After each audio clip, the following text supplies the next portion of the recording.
Learning to love art. Shakespearean art. One of the most influential authors ever to have lived was the English playwright William Shakespeare.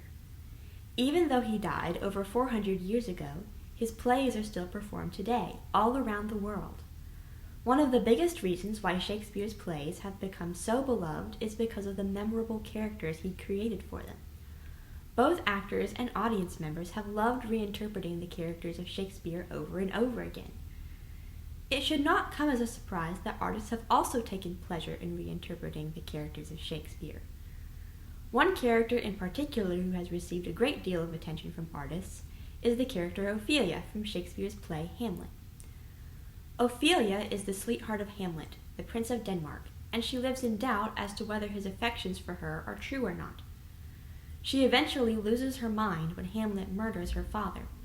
Let's take a look at how different artists have illustrated Ophelia. Often, artists who are illustrating scenes from Shakespeare's plays have chosen to illustrate scenes of intense drama in the story.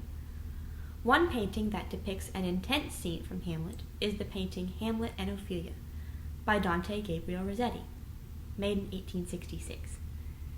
This painting is meant to depict a scene where Ophelia ends her relationship with Hamlet and returns gifts that he had given her under instructions from her father to do so. In the play, a great deal takes place during this scene, culminating in Hamlet becoming extremely angry and cursing her and her father. Because so much takes place in this scene, the artist has chosen to focus on the elements that he believes are most important. He focuses on Ophelia's rejection of Hamlet, showing her turning her face away from him as he attempts to kiss her hand. If we look closely, we can see that this action is making Hamlet angry, reminding us of how this scene concludes. As a result of the positions they take on different sides of the canvas, the painting is divided between them, communicating a sense of brokenness. Also, we can see a small golden box and letters tied up with a ribbon on the table in front of Hamlet.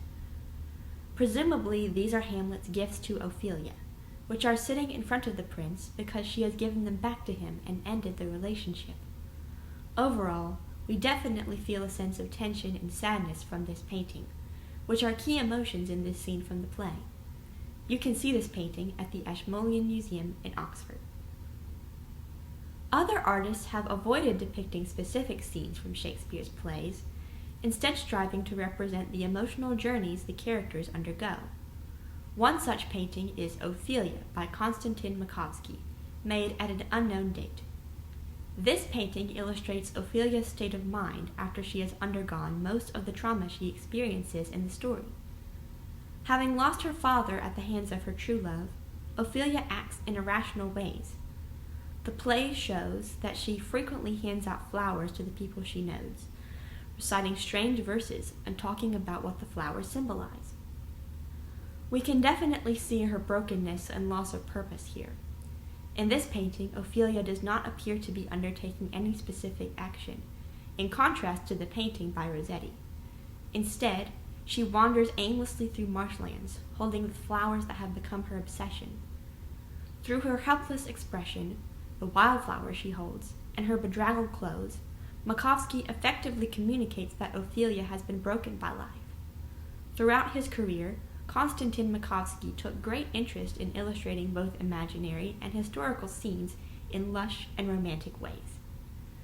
We can definitely see his emotional perspective on art in his representation of Ophelia here.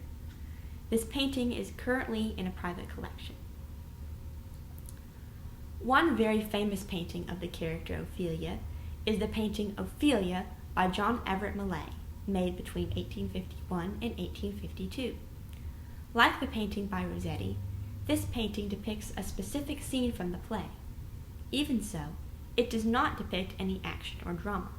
Instead, it puts into visual form a moving description of Ophelia's death given by Hamlet's mother. According to Hamlet's mother, Ophelia dies when she goes picking flowers and accidentally drowns in a stream. Instead of showing Ophelia in pain while she is drowning, the artist depicts Ophelia after she had died, peacefully floating in the water, finally at rest. In this way, the painting pays homage to the beautiful description given of Ophelia's death in the play, and matches it with equally beautiful visual language. Does the Ophelia in this painting look similar to the one in Rossetti's painting? If you think the answer is yes, the reason why is because they were both designed to look like the same woman. Both John Everett Millais and Dante Gabriel Rossetti were part of the same group of artists in England, the Pre-Raphaelites, who were all interested in depicting scenes from literature and the Bible.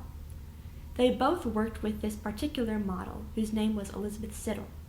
Perhaps she did not appreciate the way Millais made her pose in a bathtub for his painting of Ophelia, because out of all the artists in the group, she chose to marry Rossetti rather than Millais. You can see this painting at the Tate Britain in London. We can see from the various paintings made of the character Ophelia that her tragic story inspired the imaginations of many artists.